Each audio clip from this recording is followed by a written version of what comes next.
Donald Trump just confirmed prices will go up, and he seems rather unapologetic about it. This is obviously a stark contrast to what he was saying on the campaign trail about lowering our grocery prices. Check this out. We may have short-term a little pain, and people understand that, but long-term, the United States has been ripped off by virtually every country in the world. We have deficits with almost every country, not every country, but almost. And we're going to change it. It's been unfair. That's why we owe $36 trillion. I'm speaking with Prime Minister Trudeau tomorrow morning, and I'm also speaking with Mexico tomorrow morning. And I don't expect anything very dramatic. We put tariffs on. They owe us a lot of money, and I'm sure they're going to pay. They don't take our cars. They don't take our farm products. They take almost nothing. And we take everything from them, millions of cars, tremendous amounts of food and farm products. So the UK is way out of line, and we'll see the UK, but European Union is really out of line. UK is out of line, but I'm sure that one, I think that one can be worked out. But the European Union it's an atrocity, what they've done. Secretary of State Rubio is in Panama right now, and we're talking about the Panama Canal. What they've done is terrible. They violated the agreement. They're not allowed to violate the agreement. China's running the Panama Canal. That was not given to China. That was given to Panama foolishly. But they violated the agreement, and we're going to take it back, or something very powerful is going to happen. USAID, run by radical lunatics, and we're getting them out, and then we'll make a decision.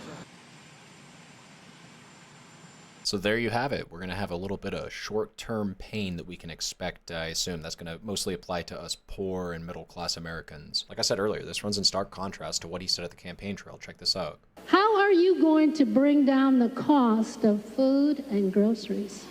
Good. Very good. Thank you. So we have to start always with energy. Always. I don't want to be boring about it, but there's no bigger subject. It covers everything. If you make donuts, if you make cars, whatever you make, energy is a big deal, and we're going to get that.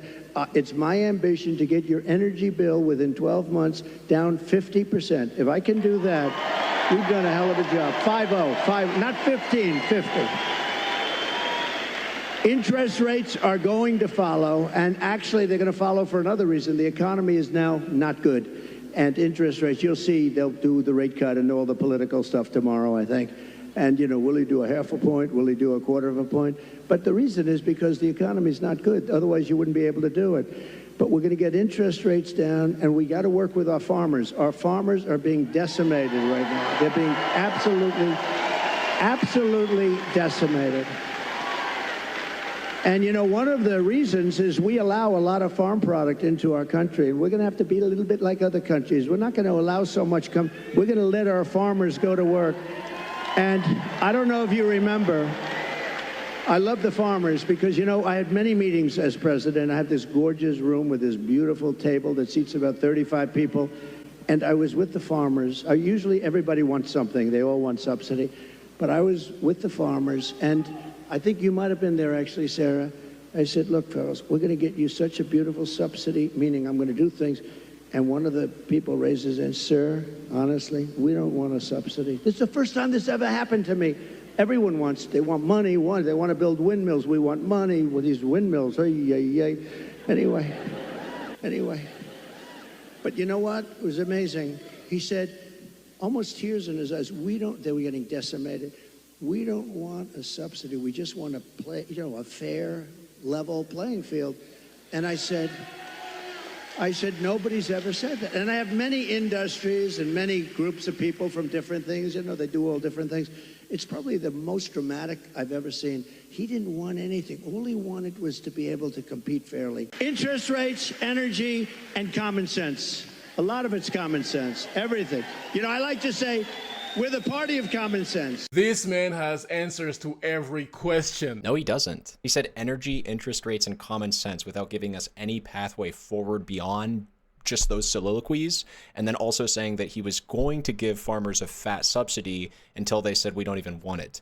Like, how is that a plan forward for the economy? It doesn't even matter because it looks like it was actually just tariffs was the plan the entire time. And he's already admitting that they're not going to work in the short term. So it's like now we're literally putting all of our eggs in the basket of hopefully in a few years' time, some random, it's not going to work. Okay, it's not, let's just not even kid ourselves anymore. It's not going to work. It was never about lowering our prices. The Republican strategy since 2016, since Trump's first term, has been consistently say whatever the fuck shit you got to say to get into office. Then when you're in office, enrich your friends, enrich yourself, fuck the American people.